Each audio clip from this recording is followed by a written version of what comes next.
Hey guys, Magus here, and today we've got my top 5 overlooked or underrated, or however you want to put it, eShop games on the Switch. Now, just a little bit of a PSA.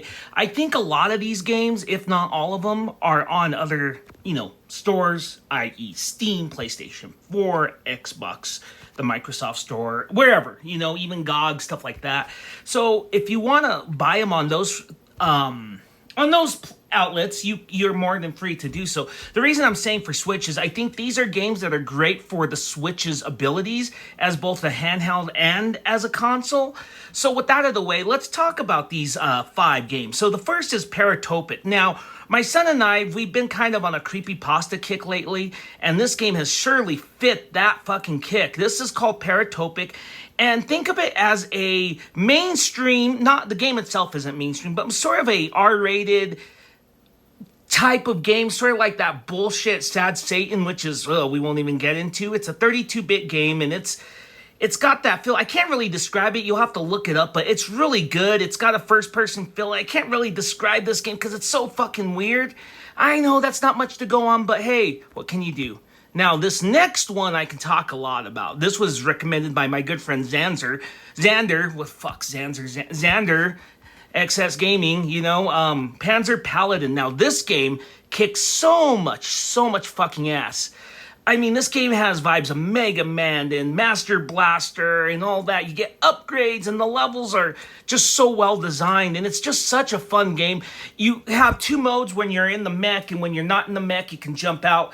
Each character has abilities. You're more vulnerable when you're in the, when you're not in the mech, but you're more agile. You have a sort of Super Castlevania-esque whip that you can swing on and all kinds of cool shit. So it's a really neat game, and I mean, I don't know why more people don't talk about this, because this is such a fun fucking game, and it's really a throwback. It's, it's probably as good as games, say, like Shovel Knight or, any games of that get, a lot of attention. This is one of those really good old school throwback games, and I really wish more people would play it. And again, like Paratopic, with Paratopic, you can go there if someone's getting scared watching you play it, you can take in handheld mode.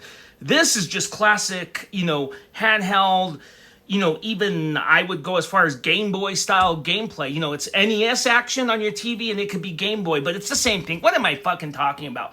I'm just saying that Panzer Paladin is fucking killer. Next up is another game recommended by my friend Xanzer. This is Super Punch Patrol, and it is a beat 'em up, but it's a beat 'em up at its most basic core. Now, a lot of modern beat 'em ups have like level ups and things like that. This game is very basic, but it's a lot of fun. It's got a cool, sketchy art style. One thing that really, when Xander told me this was out, one of the things that drove me into this game, and there's a game I should have made it maybe showcased on this, maybe I'll do another one, is Gunman Clyde, which I played on 3DS, and then I rebought the collection on Switch, because Gunman Clyde is so underrated in itself. It's, this kind of sketchy, and I mean sketchy not in the terms of being sneaky, sketchy in terms of the art style.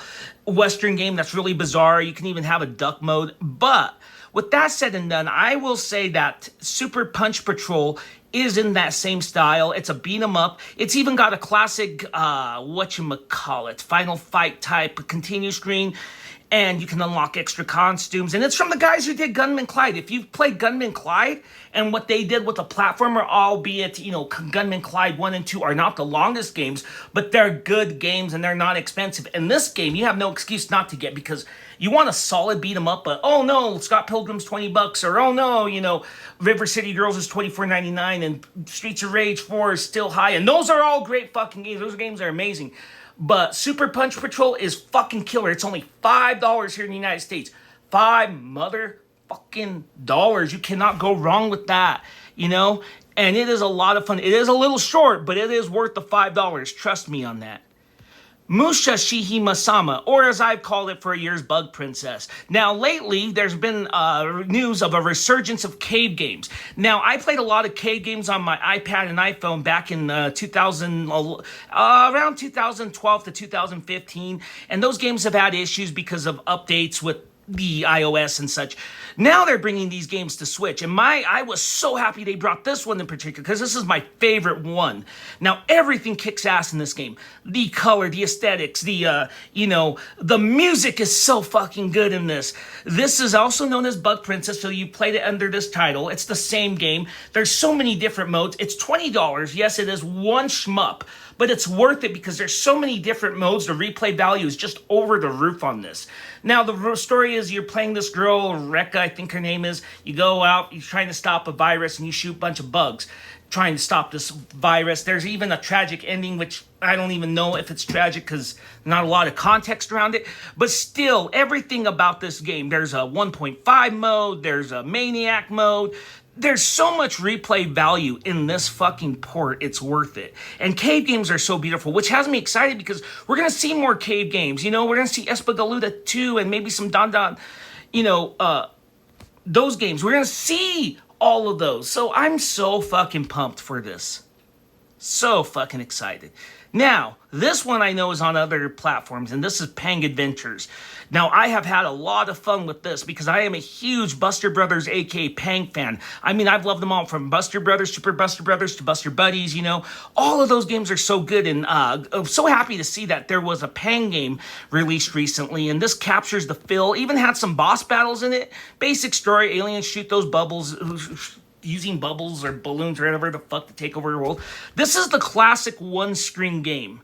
What I mean by one screen is games, albeit like Mario Brothers, not Super Mario Brothers, Mario Brothers, Donkey Kong, things like that. And I love those type of games. Snow Brothers, let's see what else we got. We got a ton of them. Snow Brothers, Bubble Bobble. I love single screen games like that. And this is one of the pinnacle of single screen game series, where it's just the level's just one screen and you have obstacles and you use some sort of mechanics to do it. In Pang, you have guns, you shoot the bubbles. Sometimes the bubbles burst. There's little bubbles, and you shoot them, and then the levels get difficult by adding little critters or obstacles or other things. And Pang Adventures is just a pure example, and it really has... What got me excited about this fucking game is that it's good to see Pang back. And I wish we would see more Pang, albeit super, Buster Brothers. I mean, come on, guys. Give us a Buster Brothers collection. I mean, I still have that PlayStation 1 Buster Brothers collection, which has Buster Brothers, Super Buster Brothers, Buster Brothers Buddies. Come on, guys. Give us a Buster Brothers collection. And with that, guys, Buster Brothers collection. Bring it out, guys. With that, Megas out.